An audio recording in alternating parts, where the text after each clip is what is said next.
Assalamualaikum warahmatullahi wabarakatuh. Perkenalkan, kami dari kelompok 2 yang beranggotakan saya, Sari Mariunda, Rosida BRC Hombing, dan Siti Nur Ainun. Pada kesempatan kali ini, kami akan menyampaikan materi mengenai pengertian dan objek telaah pragmatik.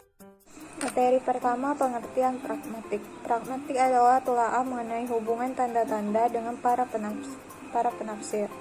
Teori pragmatik menjelaskan alasan atau pemikiran para pembicara dan para penyimak dalam menyusun korelasi atau suatu konteks sebuah tanda kalimat dengan suatu proposisi, rencana, atau masalah. Pragmatik adalah telaah mengenai hubungan antara bahasa dan konteksnya yang tergramatisasikan atau disandikan dalam struktur sesuai bahasa. Pragmatik adalah telaah mengenai segala aspek makna yang tidak tercakup dalam teori semantik, atau dengan kata lain, memperbincangkan segala aspek makna ucapan yang tidak dapat dijelaskan secara tuntas oleh referensi langsung kepada kondisi-kondisi kebenaran kalimat yang diucapkan. Secara kasar dapat dirumuskan pragmatik sama dengan makna kurang kondisi-kondisi kebenaran. Pragmatik adalah telaah mengenai relasi antara bahasa dan konteks yang merupakan dasar bagi suatu catatan atau laporan pemahaman bahasa. Dengan kata lain, telaah mengenai kemampuan pemakaian bahasa, menghubungkan serta menyerasikan kalimat-kalimat dan konteks-konteks secara tepat. Objek pragmatik, yaitu objek telaah pragmatik. Beberapa objek kajian pragmatik diantaranya fenomenal deiksis, fenomenal implikatur, fenomenal kesantuan berbahasa, dan fenomenal kepatisan berbahasa. Yang pertama, fenomenal deiksis. Fenomenal deiksis dalam bahasa Indonesia sudah banyak diteliti oleh para peneliti.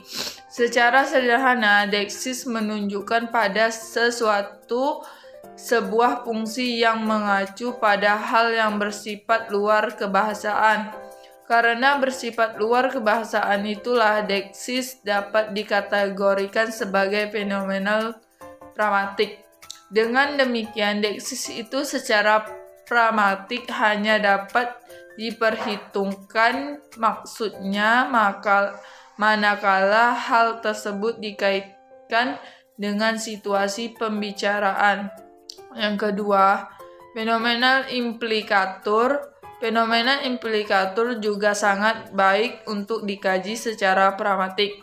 Kalau di dalam semantik terdapat makna yang tersurat dan makna yang tersirat dengan tanpa melibatkan konteks untuk menginterpretasinya. Di dalam pragmatik juga ada tuturan yang mengimplikasikan makna lain di luar makna yang terdapat dalam wujud kebahasaan. 3. Fenomena kesantunan berbahasa. Pragmatik tidak dapat dilepaskan dengan fenomena kesantunan dalam berbahasa. Kesantunan berbahasa sudah banyak dikaji orang, tetapi juga selalu saja menjadi fenomena yang menarik untuk dideskripsikan karena di dalam kesantunan terimplikasi pula dimensi-dimensi budaya yang sifatnya khas. Bahasa yang santun lazimnya secara kultural juga dimiliki oleh masyarakat dengan budaya yang santun. Masyarakat yang masih sangat kental memiliki latar belakang budaya atau kultur kerajaan masih sangat kental memiliki bahasa yang santun. 4. Fenomena kepatisan berbahasa. Selanjutnya, objek kajian pragmatik yang juga penting untuk dilakukan adalah riset tentang kepatisan berbahasa. Konsep kepatisan berbahasa bermula dari pandangan Malinowski yang pada tahun 1923 meneliti kebiasaan hidup dari masyarakat di Kepulauan Florida, Lautan Pasifik. Malinowski inilah yang pertama kali melahirkan konsep kepatisan yang disebutnya sebagai passive communication. Pertuturan yang dilakukan oleh penutur dan mitra tutur tidak selamanya bersifat informatif. Dalam perspektifnya, kepatisan bermanfaat untuk menjaga kerjasama di antara para penutur dalam masyarakat tertentu. Dengan demikian, dapat ditegaskan bahwa kepartisan berbahasa dalam perspektifnya cenderung sebagai ungkapan yang tidak bermakna, ungkapan yang tidak memiliki maksud khusus, dan lebih berfungsi sebagai penjalin hubungan kerjasama antara penutur dan mitra tutur.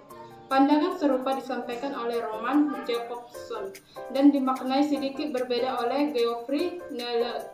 Dalam perspektif Le, kepartisan berbahasa bermanfaat sebagai pemecah kesunyian sebagai peranti breaking the silence. Sekian yang dapat kami sampaikan, semoga bermanfaat. Wassalamualaikum warahmatullahi wabarakatuh.